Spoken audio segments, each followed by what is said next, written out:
구약교회의 놀라운 사역이라고 하면 사무엘 시대라고 말할 수 있을 것입니다. 사무엘이 그 미스바 세대를 만들어낸 거죠. 물론 모세는 광야 40년 동안에 만나 세대라고 하는 세대를 만들어서 약속의 땅 가나안에 들어가게 했습니다. 근데 미스바 세대는 사무엘이 말씀 사역을 잘 해가지고 블레셋이 20년 동안 이스라엘을 괴롭던 블레셋이 다시는 국경을 넘어오지 못하게 하는 제상나라의 영광스러움을 만들어낸 세대가 미스바 세대라고 그렇게 말할 수 있겠습니다. 물론 그 뒤에도 여러 세대를 얘기할 수 있겠지만 특별히 오늘 우리 사도행전 이 30년의 시간 열리는 제자시대라고 하는 새로운 시대를 우리 주님께서 마련하셨는데 3년 동안 공적인 사역을 하시면서 특별히 그 제자들에게 한 시대를 맡겨주기 위해서 집중 훈련한 시간이 한 1년 반 정도 된다 이렇게 말할 수 있겠습니다. 교육의 성과라는 게 그렇게 놀라운 거죠. 1년 반이면 제자시대를 만들어낼 수 있다. 얼마나 예수님이 교수법에 탁월하셨으면 말씀으로도 가르치고 또 기적으로 보여주시기도 하고 구약 성경 한 권을 통째로 예수님 중심으로 엮어내는데 아무 어려움이 없으신 놀라우신 분이시죠. 그러니까 모세오경, 예언서, 성문서 이렇게 세 권으로 나눠줄 수 있는 성경을 가지고 제자시대를 준비시키셨습니다. 그 제자들은 각자 다 다른 자기들의 야망을 가지고 예수님께 나왔던 사람이죠. 배와 그물을 그려둔다고 해서 그래서 그 사람이 대단한 그 신앙적 지식이 있고 예수님을 제대로 알고 그렇게 예수님을 따르기보다는 예수님을 통해서 뭔가 얻어내려고 한 자기 야망이 있는 거죠. 그것이 세상적 나라의 지위와 명예와 부라고 그렇게 말할 수 있겠습니다. 예수님께서 이것을 교정하시기 위해서 많은 노력을 하셨죠. 배와 그물을 버려두고 모든 것을 다 버려두고 예수님께 나온 베드로가 우리가 모든 것을 다 버리고 주님을 쫓았는데 우리에게 무엇이 돌아올 수 있겠습니까? 하는 걸 상급에 대한 기대하고 있잖아요. 금생과 내생에 복이 있을 거다. 그런 말씀하시면서도 먼저 된 자가 나중되고 나중된 자가 먼저 되는 일도 있다. 이렇게 아주 분명하게 예수님은 한 번도 속이신 적이 없어요. 예수님은 정확하게 말씀을 하셨어요. 그 말씀을 못 알아듣는 제자들의 문제였지 예수님이 이 제자들 욕심이 나가지고 이 사람들 훈련시키는데 이 정도로 해서 얘기하고 또 대충 지나가고 나중에 그것을 좀 더 바로 잡아주고 그렇게 주님은 하시지 않습니다. 주님은 처음부터 끝까지 동일한 진리의 말씀을 얘기하는데 제자들은 자기의 선입견을 가지고 받아들인 거죠. 하나님 나라를 이렇게도 이해하고 저렇게도 이해하고 그래서 그 중에서 특별히 베드로, 요한, 야고보라는 이 두 형제하고 베드로, 안드레는 그 속에 잘 들지 않습니다만은 이 세 사람의 시각을 교정시키는 것이 결코 작은 일이 아니었다는 것을 예수님의 제자 훈련을 통해서 알 수 있습니다. 그런데 놀라운 것은 주님이 이제 십자가에 돌아가시고 또 묻히시고 부활하신 다음에 그리고 승천하시는 거죠. 40일 동안 계시다가 승천하시고 그리고 모든 민족을 제자를 삼으라. 이건 아브라함에게 하나님께서 약속하신 것이 이제 예수님의 제자들을 통해서 역사 속에서 이루어지는 어마어마한 일 아니겠습니까? 이걸 누가 말귀를 알아듣겠어요? 사실은 대제사장과 대제사장들이라고 그리고 장로들, 서기관들, 바리새인들 이런 사람들로 구성되어 있는 소위 사내들인 공의회라고 하는 이 사람들이 권력과 명예를 추구하는 사람들인데 그들은 하나님의 나라, 제사장 나라가 아브라함과 이삭과 야곱에게 약속한 모든 민족이 우리를 통해서 어떻게 하면 하나님께로 돌아올 수 있느냐, 아무 관심 없는 사람인 거죠. 그래서 이방인의 뜰마저도 폐쇄하고 시장터로 만들었던 사람들 아니겠습니까? 그러니 이 제자들 그 시대에 그런 지식층의 사람도 하나님 나라에 대한 이해가 없는 것이고, 제자들은 당연히 그런 사람들이고, 이런 사람들 데리고 말씀을 가지고 교육하면서 1년 반 만에 그들이 눈을 열어주시고, 또 끝내 예수님이 십자가를 지지 않으셨으면 제자들의 시각이 바뀌지 않았을 거예요.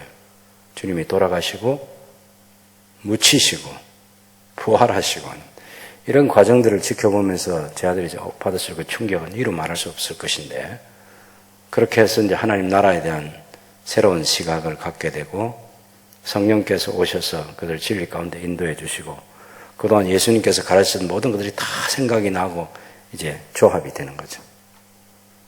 이제 하나님 나라에 대한 밝은 빛이 이제 보이는 거죠. 그래서 예수님께서 성천 오늘 사도행 1장을 보면 성령님을 약속하시고, 이 성령께서 임하시면 너희가 권능을 받고 예루살렘과 온 유대와 사마리아 땅끝까지 내 증인이 될 것이다, 이렇게 주님 말씀하셨고, 사도행전은 바로 그것을 보여주는 거죠. 어떻게 이 제자 공동체가 주님의 말씀을 가지고 예루살렘에서, 유대에서, 사마리아에서, 그리고 땅끝까지 복음을 전하는 복음의 진보가 어떻게 이루어졌는가 하는 것을 보여주는 게 사도행전입니다. 그래서 그 사도행전의 구조를 한번 들여다 좀 보면 좋겠습니다. 사도행전.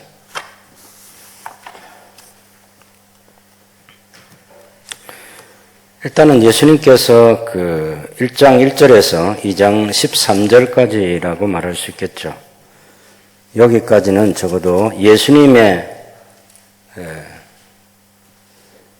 부활 이전의 사역에 대해서도 간단하게 얘기를 하죠. 1절 2절에 보면 데오빌려여 내가 먼저 쓴 글에는 무릇 예수께서 행하시며 가르치시기를 시작하신부터 예수님께서 택하신 사도들에게 성령으로 명하시고 성천하신 날까지 이를 기록하였다. 이게 이제 누가복음에 대한 얘기고, 그 다음에 이제 사도행전을 시작하면서 3절에 예수께서 고난받으신 후에 또한 그들에게 확실한 많은 증거로 친히 살아계심을 나타내셔서 40일 동안 그들에게 보이시며 하나님 나라 일을 말씀하시니라.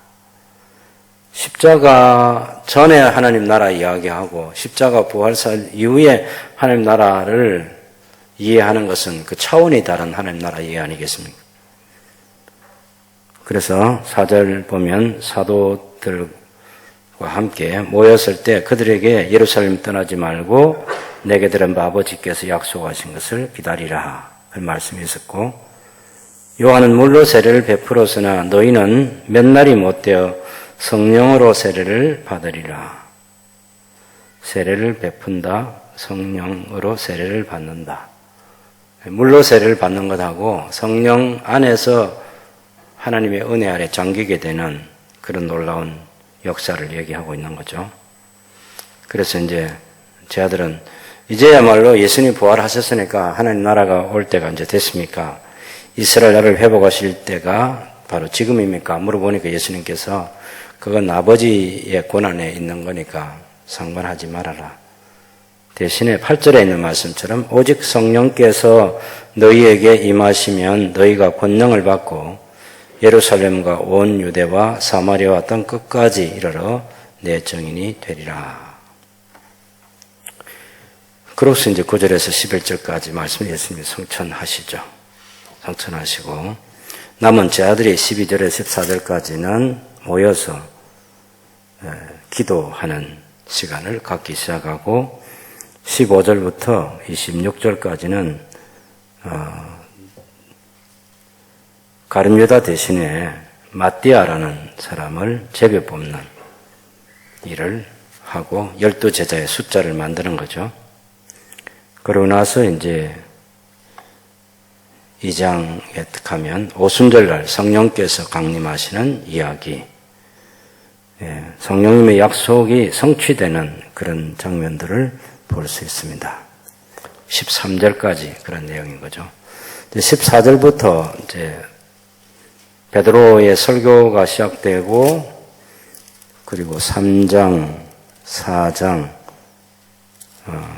계속 산헤드린 공의하고 충돌하죠. 충돌하면서 5장 42절까지 여기까지가 이제 예루살렘에서 복음이 전파되고 있는 그런 내용들을 봅니다. 예루살렘에서. 그 다음에 6장에는 물론 식탁의 봉사자 7명을 선택하는 내용이 나오고 그 스데반이 설교자로 부름을 받아서 당시에 산헤드린 공회를 완전히 그 공회 회원들이 가지고 있는 그 생각들이 얼마나 어리석고 잘못된 것인가를 책망하는데 이 스데반의 설교는 구약 한 권을 탁 이렇게 한 손에 쥐게 만드는 그런 내용인 거죠. 그렇게 해서 7장 마지막에 가면 51절을 보시면 목이 곧고 마음과 귀에 할례를 받지 못한 사람들아 너희도 너희 조상과 같이 항상 성령을 거스르는도다. 그 조상들이 하나님을 거역한 것처럼 너희도 똑같다. 이제 그런 얘기죠. 그래서 이를 갈고 분노하면서 스데반을 돌로 쳐 죽이는 무서운 사건이 일어나죠. 이때 스데반이 하늘을 우러러보면서 예수님을 봅니다. 그래서 55절 스데반이 성령 충만하여 성령이 가득하여 하늘을 우러러 주목하여 하나님의 영광과 예수께서 하나님 우편에 서신 것을 보고 말하되 보라 하늘이 열리고 인자가 하나님 우편에 서신 것을 보노라. 놀라운 장면이죠. 거기 지금 중심 인물인 사울이라는 청년을 비롯해서 산헤드린 공의 회원들 말할 것도 없고 아무도 이런 걸 본 적이 없는 거죠. 부활하신 예수 그리스도께서 하나님 우편에 계신 것을 내가 보노라. 이게 정말 스데반에게 놀라운 영광의 세계가 열린 것입니다. 그랬더니 그 소리 지르면서 스데반을 끌고 나와서 돌로 쳐 죽였고 순교하면서 이제 스데반이 59절에 있는 말씀처럼 주 예수여 제 영혼을 받아 주십시오 하는 그런 기도, 저들의 죄를 저들에게 돌리지 마시옵소서 하고 예수님이 마지막에 기도하시고 영혼을 아버지께 부탁했던 것처럼 이 스데반도 자기 영혼을 예수님께 부탁하고 또 자기를 돌로 치는 자들의 죄를 용서해 달라고 기도하는 거죠. 세상의 권력과 돈으로 살 수 없는 것을 지금 스데반이 하고 있는 거죠. 돈이 많다고 해서 권력이 크다고 해서 이런 기도를 할 수 있는 건 아니잖아요. 저를 용서해 주신 것처럼 이 사람들 용서해 주십시오 하는 거. 하나님 앞에 용서받는 일이 가장 크다는 것을 알게 해주는 거죠. 이보다 더 큰 선물은 없다. 그런 것입니다. 내가 너를 용서한다. 이거 어마어마한 거죠. 하나님께서 우리를 용서하신다. 또 우리가 다른 사람을 위해서 용서해달라고 기도할 수 있다. 십자가에서 예수님께서 행하신 일을 우리도 한다. 이보다 더 거룩한 사역이 없다고 봅니다. 그렇게 해서 이제 유대 지역에서 흩어진 사람들이 이제 그 8장에 와 보면 드디어 유대와 사마리아 지역에서 복음을 전파하게 되죠. 8장 4절에 가면 이제 사마리아에서 빌립이 증거하는 일이 일어납니다. 8장 4절. 유대에서 쭉 복음을 전파하다가 이제 8장 4절에 가서 그 흩어진 사람들이 두루 다니며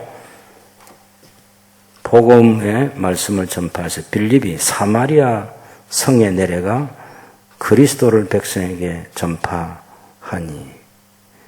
이것도 큰 사건이죠. 예수님 시대도 그곳에 가면 돌을 들어 치르는 사람들인데 이 사도들이 그곳에 가서 예수의 복음을 전한다. 이게 쉬운 일이 아닙니다. 근데 그곳에도 가서 담대히 복음을 전했고 사마리아에 교회가 탄생하지 않습니까?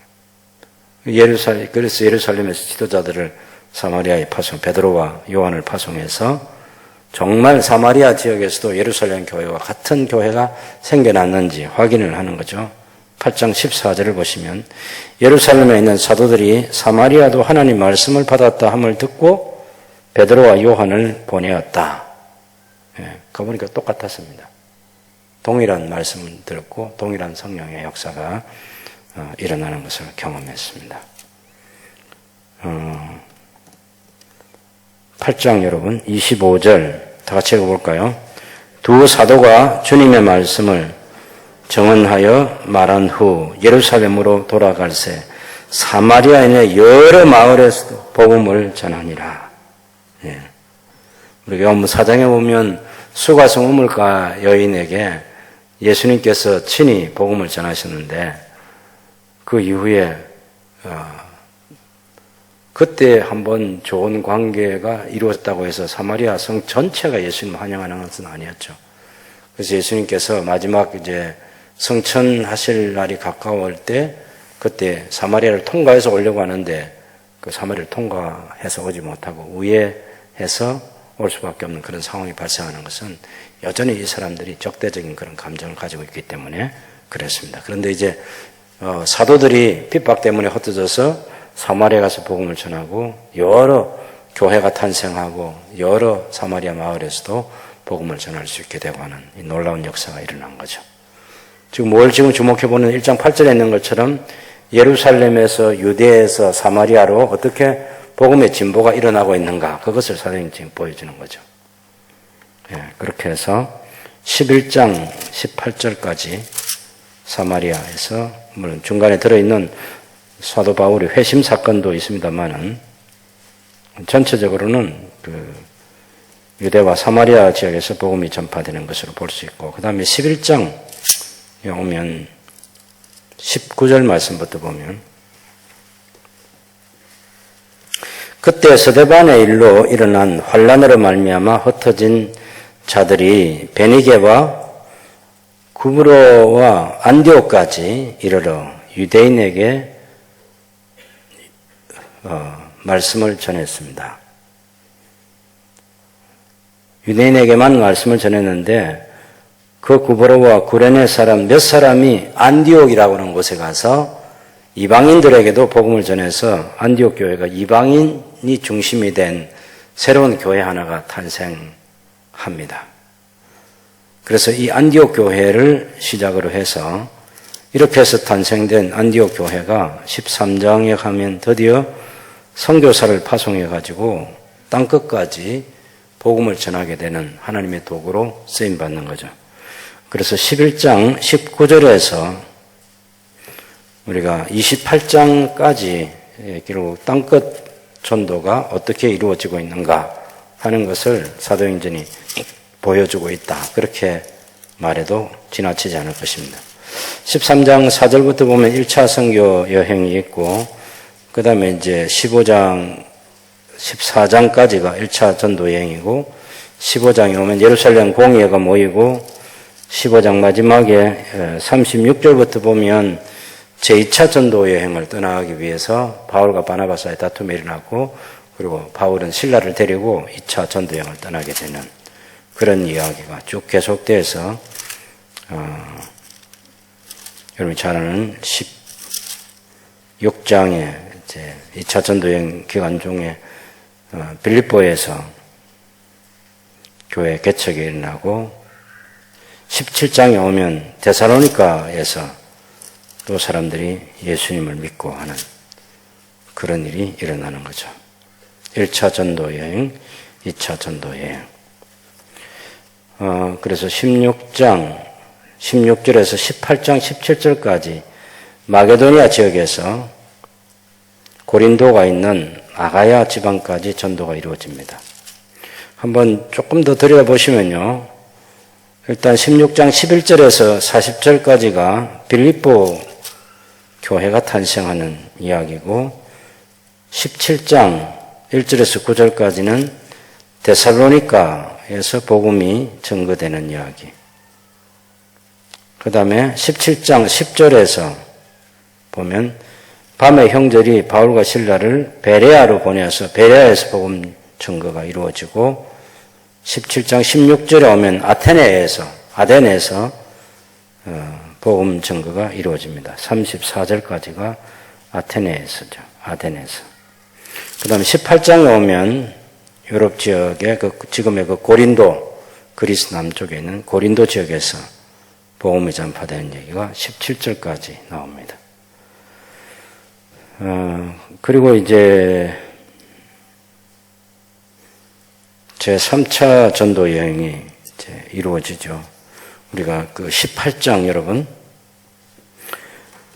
18장 22절에 보면 가이사라에 상륙하여 올라가, 이 말은 예루살렘에 올라가는 거죠. 바울이 2차 전도 여행을 마치고 이제 드디어 예루살렘에 올라가서 거기서 이제 보고를 하고 교회 안부를 물은 후에 안디옥으로 내려가 제2차 선교지에 본부가 있는 곳이 안디옥인데 이제 안디옥으로 내려가서 얼마 동안 지냅니다. 그리고 다시 갈라디아, 브르기아를 거쳐서 제3차 전도 여행을 떠나게 되는 이야기가 거기 있는 거죠. 여기서 3차 전도 여행은 주로 에베소에서 이루어집니다. 18장 마지막 부분하고 19장 이야기, 그렇게 해서 에베소 지역에서 눈물로 3년 동안 말씀을 전하고 지도자들을 양성했던 그런 두란노 사역도 이 시기에 이루어지는 거죠.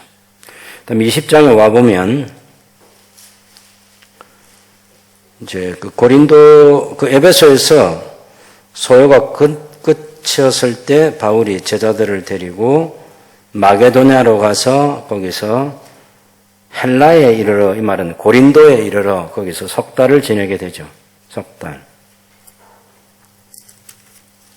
그리고 여기서 이제 석 달을 지나고 로마서를 쓰고, 그죠?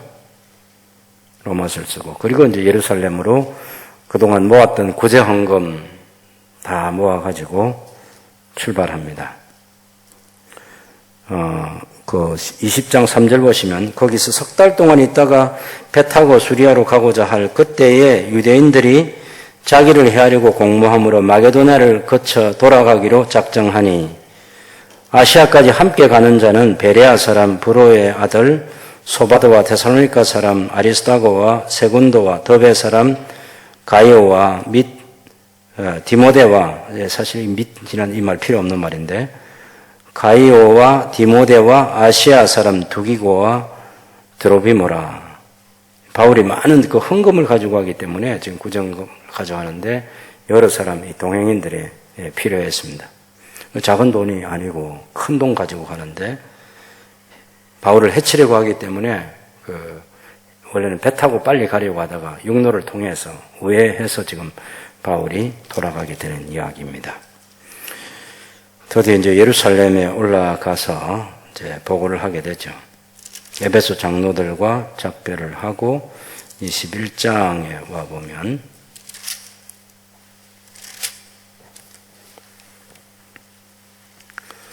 21장 15절 열어난 후에 여장을 꾸려 예루살렘으로 올라갔다. 이런 얘기.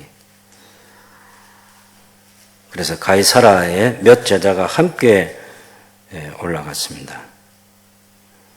이때 이제 사도들이 권하는 말이 있었죠. 23절에 보면 우리가 말하는 이대로 하라. 서원한 네 사람이 우리에게 있으니 그들을 데리고 함께 결례를 행하고 그들을 위하여 비용을 내 머리를 깎게 하라. 그러면 모든 사람이 그대에 대하여 들은 것이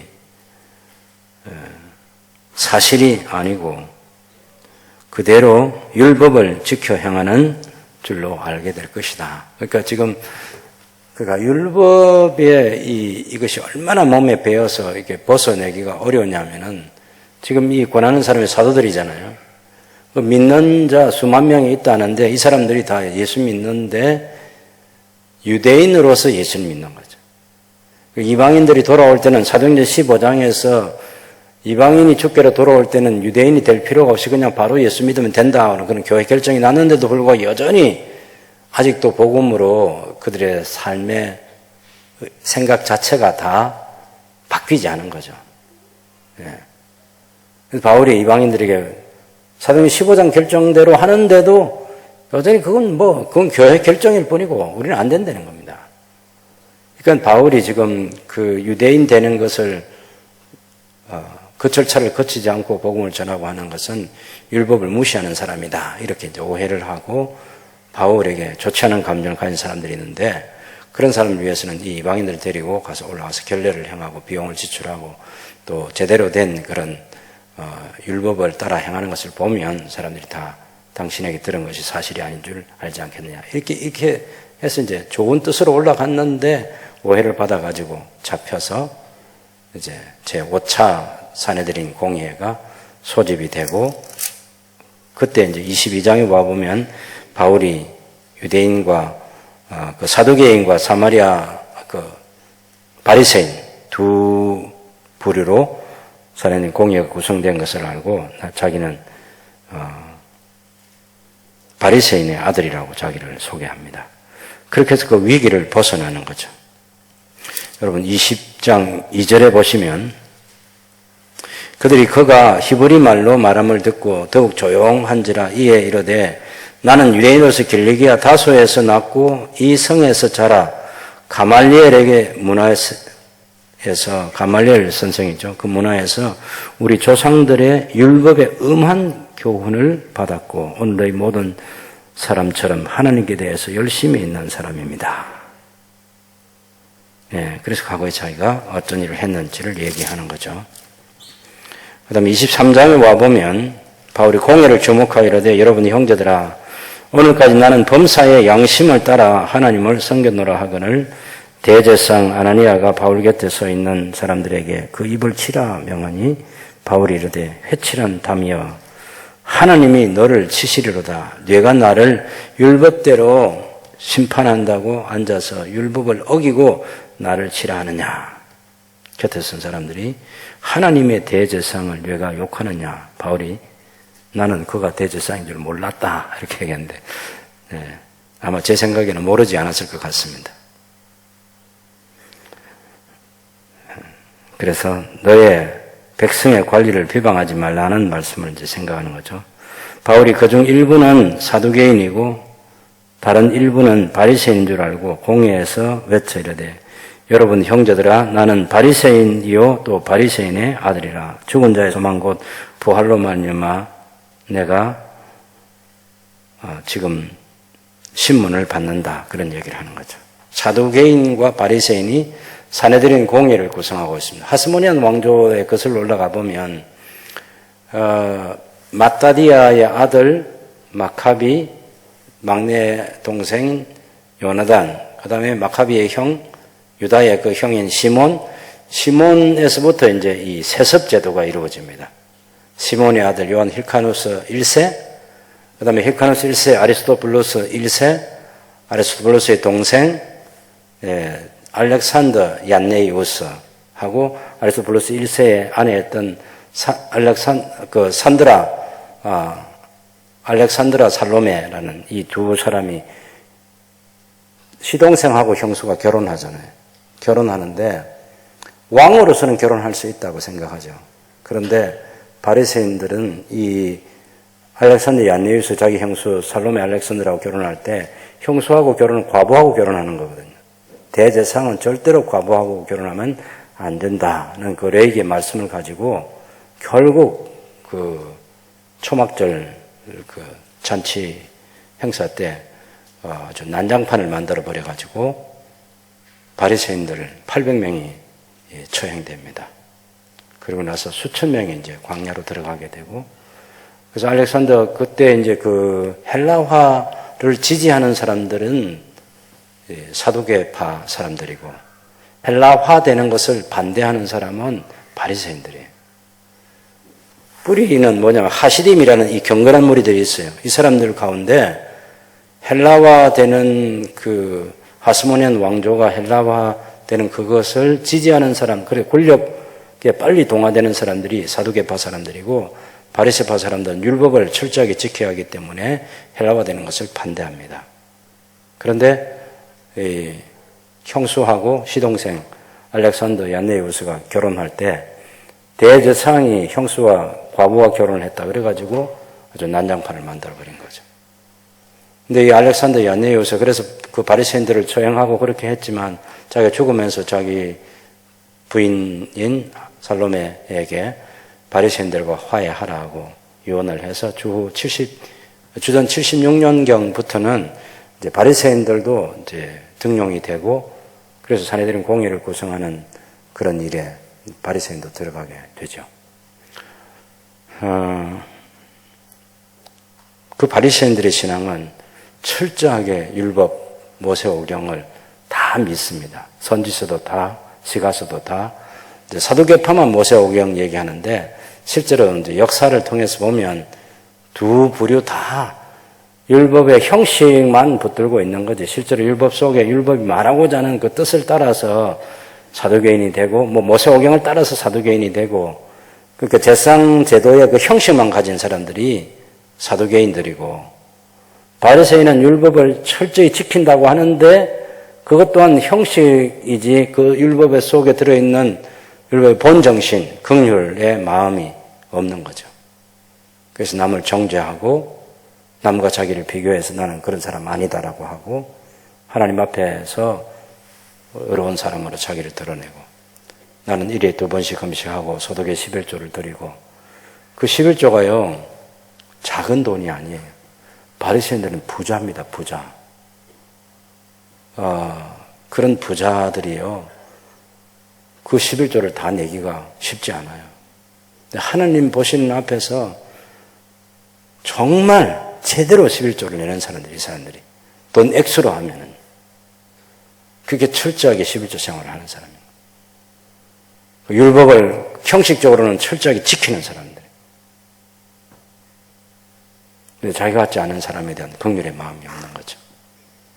그게 바리새인들이 가지고 있는 큰 흠이었습니다. 사도 바울도 자기도 바리새인으로 자라서 태어나서 바리새인의 훈련을 받고 엄한 율법의 교육을 받아가지고 그런 바리새인이 됐습니다. 나는 바리새인의 아들입니다. 그러니 사도계파와 바리새파 이때하면 옛날에도 사이가 좋지 않아요. 근데 이때 또다시 바울을 중심에 두고 또 갈라지죠. 그래서 이게 5차 사내들인 공의회가 사실 바울의 이 한마디 말 때문에 흐지부지하게 깨어지는 거죠. 그 뒤에 자객 40명을 거느려서 그들의 도움을 받아가지고 바울을 죽이려고 6차 사내들인 공의회를 소집하려고 하는데 그건 소집이 안 됩니다. 그래서 이제 우리가 23장 가면 23장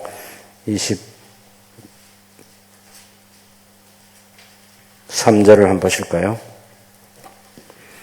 23절. 다 같이 읽어봅시다. 백부장 둘을 불러 이르되 밤 제3시에 갈사라까지 갈 보병 200명과 기병 700명과 기병 70명과 창병 200명을 준비하라. 그래서 470명입니다. 사실 기병 70명은 보병이나 창병 200명하고 비교가 안 될 만큼 막강한 군사력이죠. 천부장이 거느리고 있는 1000명도 안 되는 한 몇백 명 가운데서 이 470명을 호위병으로 해가지고 바울을 가이사라까지 호송합니다. 31절에 보시면 보병이 명을 받은 대로 밤에 바울을 데리고 안디바드리에 이르러 이튿날 기병으로 바울을 호송하여 가이사라에 베스도라까지 가게 하는 거죠. 그리고 자기들은 예루살렘으로 다시 돌아갑니다. 470명. 이 470명의 군대를 가지고 천부장의 군대로 바울을 보호해 주었던 로마 제국이 이제 변화되는 역사가 일어나는 거죠. 그래서 24장, 25장, 26장까지는 이제 24장은 벨릭스 총독 때 2년 동안 바울이 가이사랴에서 구류되는 얘기입니다. 거기 24장 26절에 동시에 또 바울에게서 돈을 받을까 바라는 이 벨릭스 총독의 탐욕 때문에 바울을 풀어주지 않고 2년 동안 구류해 둡니다. 그래서 베스도라는 새로운 총독이 부임하게 되고 25장에 오면 베스도가 또 예루살렘 데려가려고 하는데 바울이 거절합니다. 6차 사내들은 공의의 소집에 동의하지 않고 바울이 이제 로마 황제에게 호소하는 이야기가 10절, 11절에 보면 나옵니다. 10절에 보시면 25장 10절에 25장 그 9절 보실까요? 베스도 총독, 새로 부임한 이 베스도 총독이 유대인의 마음을 얻고자 하여 바울들어 묻되 네가 예루살렘에 올라가서 이 사건에 대하여 내 앞에서 신문을 받으려 하느냐. 그러니까 바울을 죽이는 사람이 2년 동안 지금 계속해서 집중하고 있는 거죠. 로마 제국의 군대가 보호해 주지 않으면 언제든지 바울을 해칠 준비를 하고 있는 사람들이 계속해서 집중하고 총독이 바뀌었을 때 예루살렘에 다시 내려오게 해서 오는 길에 죽이려고 하는 거죠. 6차 사내들인 공의의 소집에 응하겠느냐 그런 이야기인데 바울이 자기는 로마 황제에게 재판받으려고 한다고 얘기하죠. 11절을 보시면 만일 내가 불의를 행하여 무슨 죽을 죄를 지었으면 죽기를 사양하지 아니할 것이나 만일 이 사람들이 나를 고발하는 것이 다 사실이 아니면 아무도 나를 그들에게 내줄 수 없나이다. 내가 가이사께 상소하느라. 로마 황제에게 상소합니다. 그래서 이제 로마로 가게 되는 이야기가 26장 아그리파 왕을 만나고 나서 그 아그리파 왕 앞에서도 또 한번 바울이 자기를 변호할 수 있는 기회가 생깁니다. 근데 실제 이거는 바울이 변호가 아니고 베스도 총독이 지금 황제에게 바울을 보내야 되는데 뭘 좀 내용을 만들기 위해서 바울에게 자기 자신을 진술할 수 있는 그런 시간을 주고 바울이 쭉 자기 간증을 하고 아그리파 왕 앞에서 그렇게 하죠.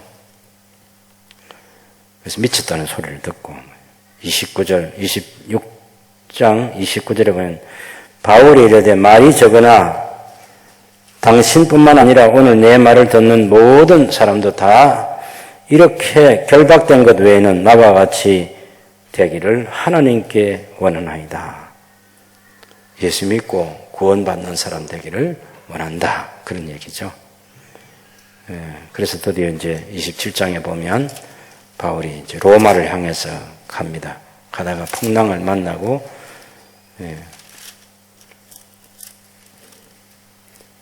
미친 바람, 미친 풍랑 27장에 아주 그레데 섬에 가가지고 큰 위기를 만납니다. 그런데 그 유라굴라는 광풍을 만나서도 하나님께서 하나님의 하나님 되심을 보여주셔서 바울을 구원하는 놀라운 이야기가 27장에 있고 또 28장에는 로마에 도착을 해서 형제들을 만나는 거죠. 로마서 28장 여러분 11절부터 15절까지 우리가 한번 읽어보겠습니다.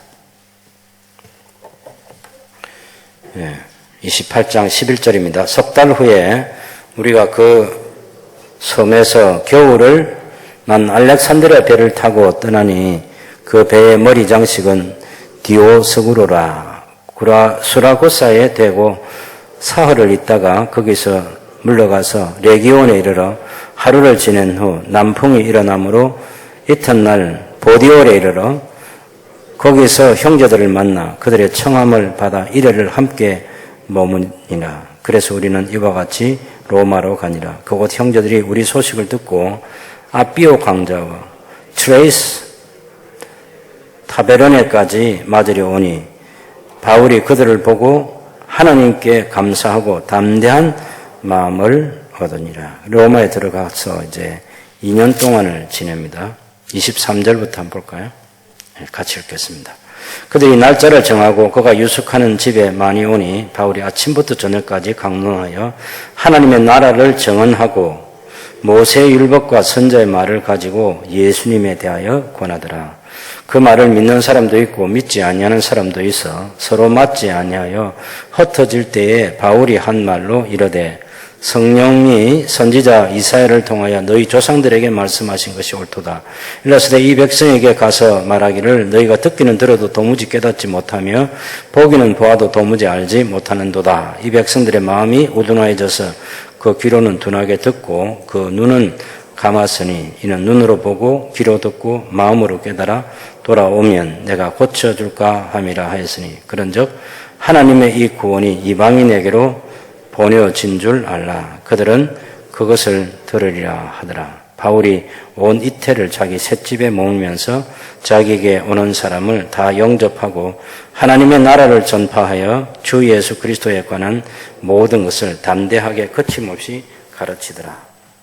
2년 동안 하나님의 나라를 열심히 가르친 중에 여기서 들어있는 내용이 바울이 에베소 교회에 쓴 에베소서, 물론 그 에베소 편지를 쓰기 2차 전도 여행 중에 썼던 데살로니가 전후서 생각하고 그 다음에 2차 동안 이 로마에 와서 3차 전도 여행을 마치고 로마에 와서 2년을 지내는 가운데 에베소 교회에 쓴 에베소서, 그 다음 빌립보 교회에 쓴 빌립보서, 또 골로새서, 빌레몬서 이런 게 이제 옥중서신이라고 하는 여기에 이제 해당되는 그런 바울 서신입니다. 바울 서신. 그리고 이제 요 30년 사도행전이 여기서 2년 있다가 바울이 다시 풀려나서 이제 제 4차 전도 여행이라고 하는 것을 떠나죠. 자기가 아까 우리가 20장에서 본 대로 로마서를 쓰면서 로마서 15장 한번 보실까요? 거기 보면 바울이 자기의 미래 계획을 얘기합니다. 로마서 15장.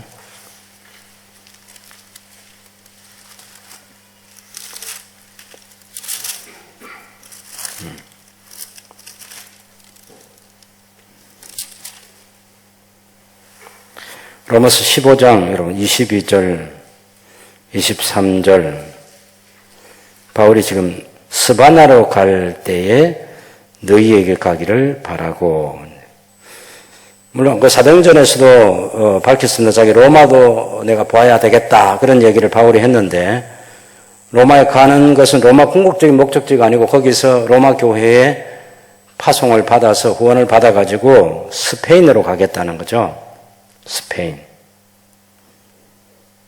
그래서 28절에도 보면 그러므로 내가 이 일을 마치고 이 열매를 그들에게 확정한 후에 너희에게로 들렸다가 스바나로 가리라. 이것이 이제 우리 사도행전과 연결시켜 보면 사도행전 28장의 시간이 끝나고 바울이 이제 풀려나서 소위 그 제4차 전도 여행이라고 하는 스페인으로 갔다가 그레데에서 누구를 남겨두느냐면은 그 디도를 남겨두고 이제 에베소로 건너가서 디모데를 거기 남겨두고, 그리고 바울이 마게도나에 가서 디모데 전서와 디도서라는 편지를 쓰지 않습니까? 그래서 그 마게도나에서 디모데 전서 쓰면서 자기가 빨리 돌아오고 싶은데 사실 내가 빨리 돌아오지 못하면 내가 하나님의 집에서 어떻게 해야 될지 내가 일러둔다고 하면서 이제 디모데 전서를 쓰는 거죠. 디모데 전서. 디모데 전서 여러분 3장에 보면 바울이 이런 얘기를 합니다.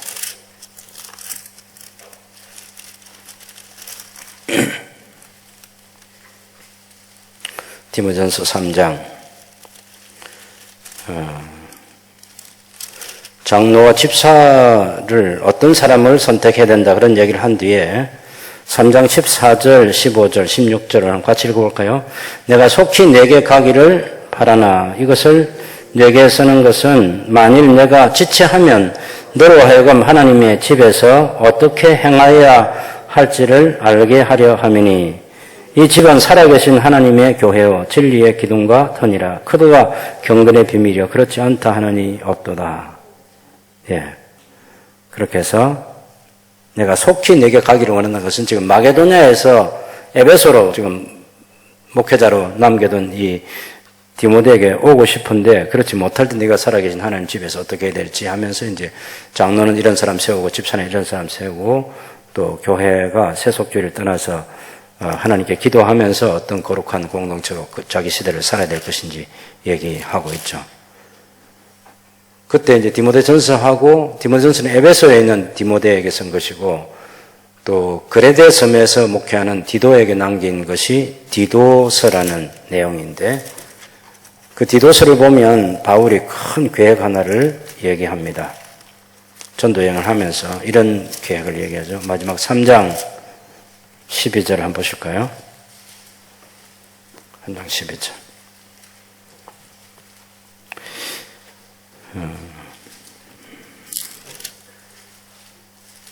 12절에 14절까지 한번 봅시다.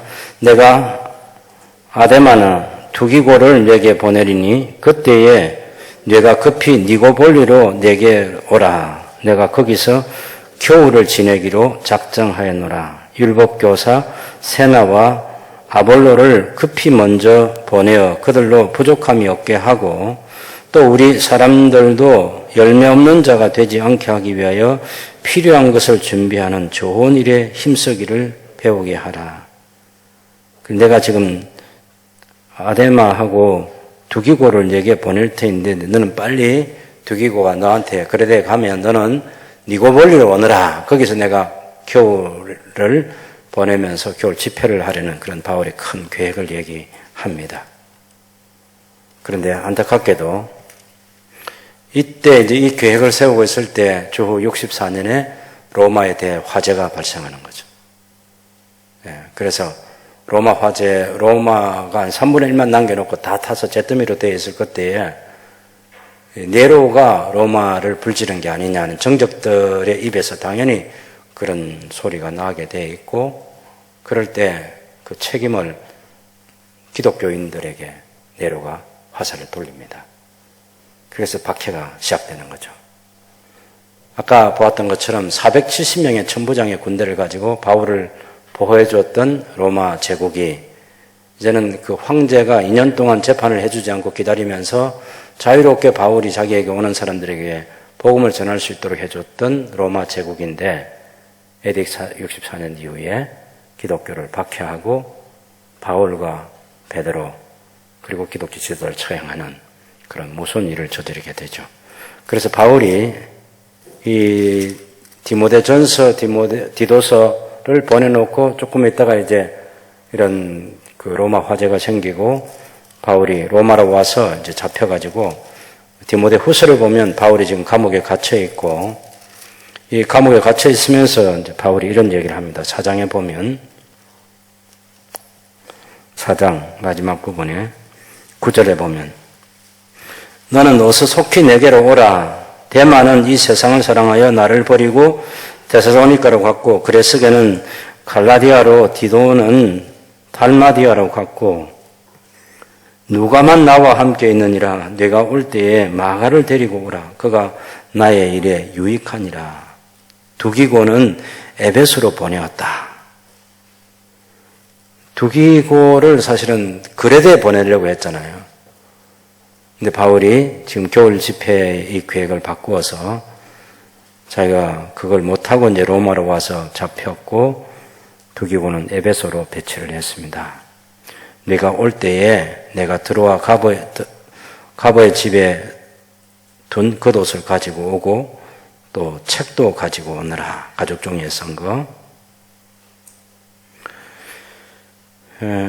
그리고 처음 변명할 때 나와 함께 한 자가 하나도 없고 다 나를 버리고 떠나갔다.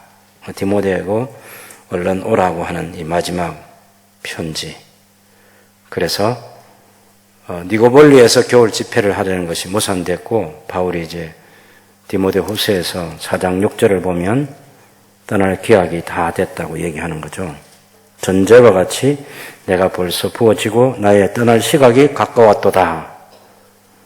나는 선한 싸움을 싸우고 나의 달려갈 길을 마치고 믿음을 지켰으니 이제 후로는 나를 위하여 의의 면류관이 예배되었으므로 주 곧 의로우신 재판장이 그날에 내게 주실 것이요 내게만 아니라 주의 나타나심을 사모하는 모든 자에게도니라.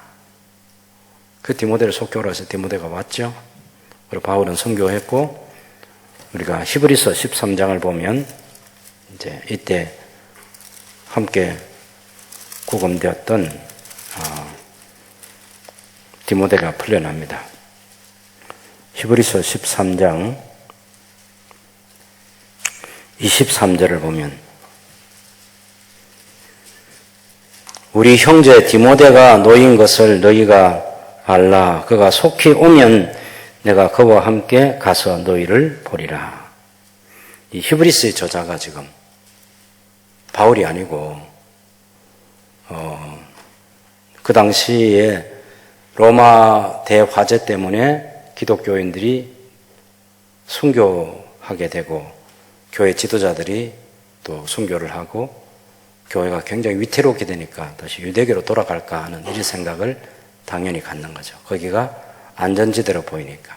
그런데 히브리 저자는 그곳으로 가면 안 된다 하는 것을 복음을 가지고 우리의 대제사장이신 예수님을 소개하고 제사 제도가 이제 바뀌었고 하는 그런 이야기를 충분히 유대교에서 하고 있는 그런 제사 제도와 대제사장 제도와 그런 것들을 가지고 이야기하면서 우리의 대제사장이신 예수 그리스도가 계신데 그쪽으로 가면 안 된다. 그런 이야기를 호소하는 이야기가 히브리서 이야기죠. 그래서 지금 이제 그 짧은 시간에 이제 바울이 주후 67년경 순교했지 않습니까? 그러면서 아직 예루살렘 성전이 주후 70년에 파괴가 됐으니까 예루살렘 성전이 파괴되지 않는 그런 상태에서 예루살렘으로 유대교로 돌아갈까 하는 아주 얼마 안 되는 그 짧은 기간에 신앙이 위태로운 사람들을 지금 구원하기 위해서 히브리서라는 이 편지가 쓰여진 것이고 그때 바울이 지금 불렀던 디모데가 바울이 순교하는 그 과정에 구금되어 있다가 지금은 이제 디모데마저 풀려났다는 소식을 이 독자들에게 알려주고 새로운 희망을 얘기하는 거죠. 그러면서 그 디모데가 오면 내가 여러분에게 가겠습니다 하는 이 이야기. 그래서 복음의 사도행전 30년의 시대가 복음 1세대가 하나님 나라 복음 확장을 위해서 땅끝까지 복음을 증거하는 그런 놀라운 이야기와 함께 바울로 말미암아서 많은 교회가 세워졌고 또 바울 이야기가 아니더라도 당연히 바나바도 가서 교회를 개척하고 선교를 해서 상당한 거기도 성과가 또 나름 있을 거예요. 그것은 기록은 되지 않았습니다. 초점은 바울 중심으로 이 성경이 기록되어 있기 때문에 어쨌든 그렇게 해서 예수님께서 오직 성령이 너에게 임하시면 너희가 권능을 받고 예루살렘과 온 유대와 사마리아 땅끝까지는 내 증인이 되리라 하신 그 말씀대로 역사가 진행이 됐다. 이 사실을 우리에게 성경은 알려주는 거죠. 사도행전 30년의 시대, 열리는 제자 시대, 그리고 그 십자가와 부활의 복음을 안고 달린 30년의 시간. 아마 지구촌에 그 당시에 그 바울이 알고 있는 그 시대에 천지개벽이 일어났다 해도 지나치지 않을 만큼 놀라운 복음 때문에 온 세상이 뒤집어진 그런 역사가 있었다. 이렇게 보는 것이 결국 지나친 평가가 아닐 거라는 그런 생각을 해봅니다. 그리고 이제 남은 과제는 복음 2세대에게 이제 맡겨진 거죠. 이 2세대를 남겨두고 바울에게 복음과 함께 바울이 디모데에게 복음과 함께 고난을 받아라.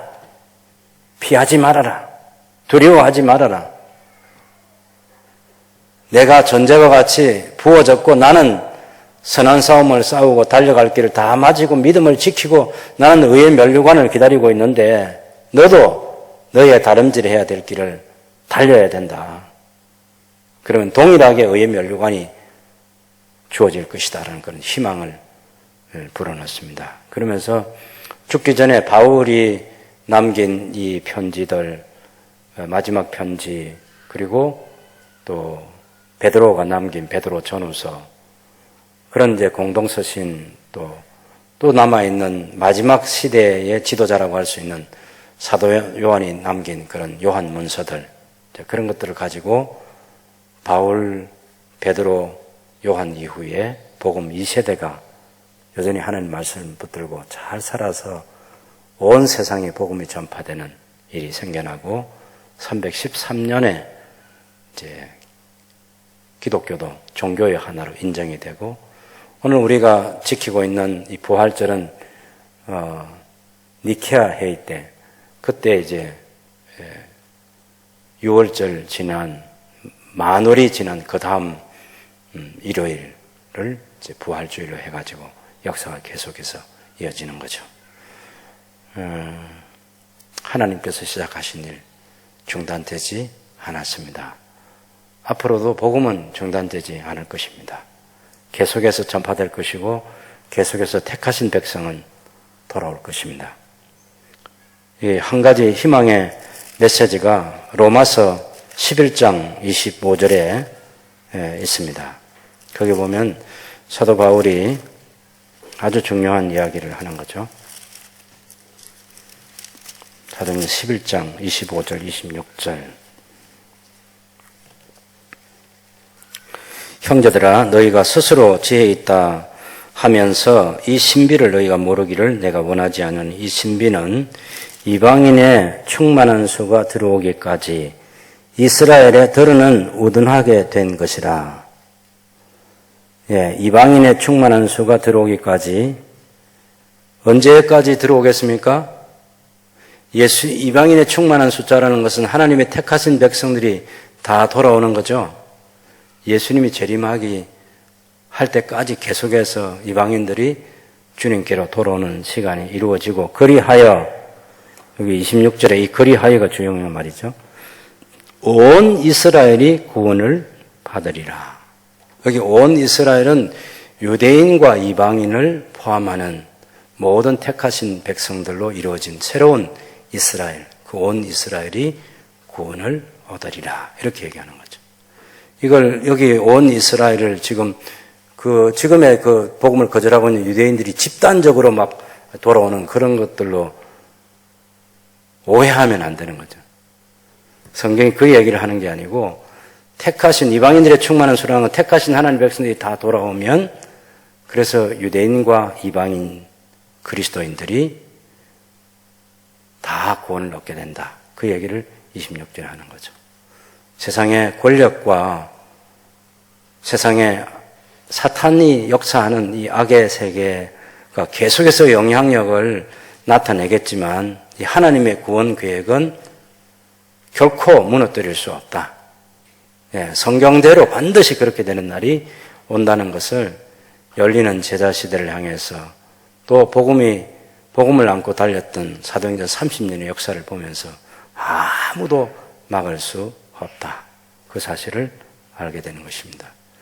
앞서간 우리 믿음의 선배들이 살았던 것처럼 우리 시대도 이 성경 한 권 속에 담긴 하나님 나라 복음을 가지고 계속해서 달려가는 저와 여러분들이 될 수 있기를 바랍니다.